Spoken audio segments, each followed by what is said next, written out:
main street of Bora Bora, and the name of this city is Vaitape. Here you can find two small groceries, and they have two supermarket and also bank, restaurant, and most of all they have a very nice souvenirs and a luxury hotels, and also a lovely church.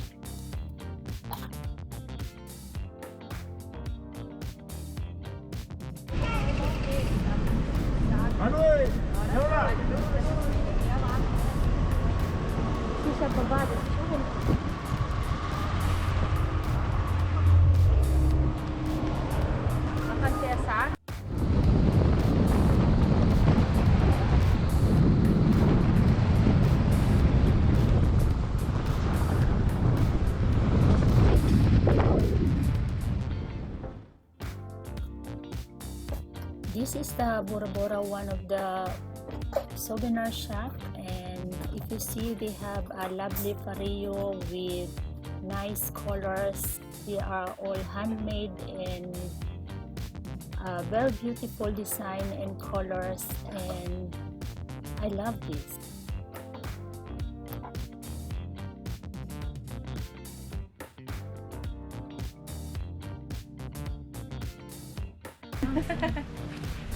I did.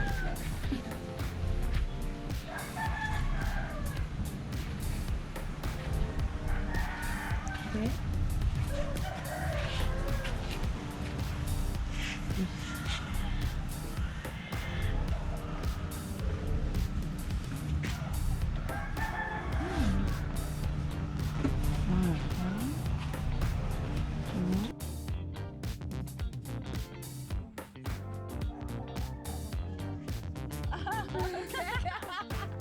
I go with you.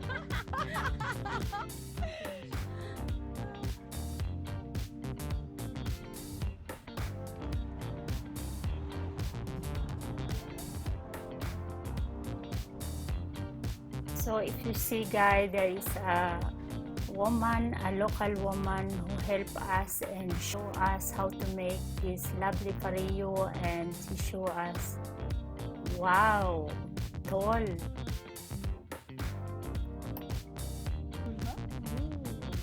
Tall.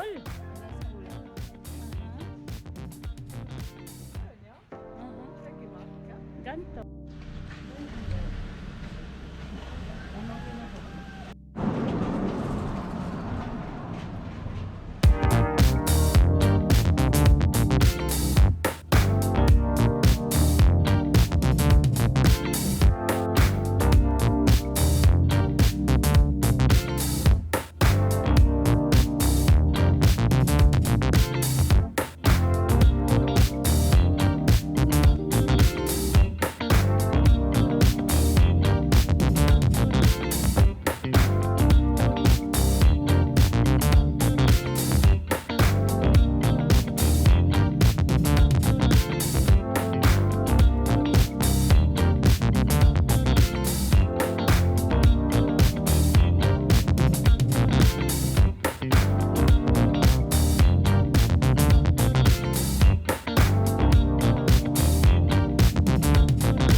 now we are heading in the west side of this island, and in the front of us this is the Ultimano, the highest mountain, Bora Bora, with 727 meters.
This is the Vaitape Bay, and we leave our boat in the buoy and we use the dinghy to come in the land, and we want to buy fish fruits, and this is the main street, Bora Bora.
video, please give me a big thumb up, and if you are not yet subscribed, please subscribe my channel, and see you to the next videos.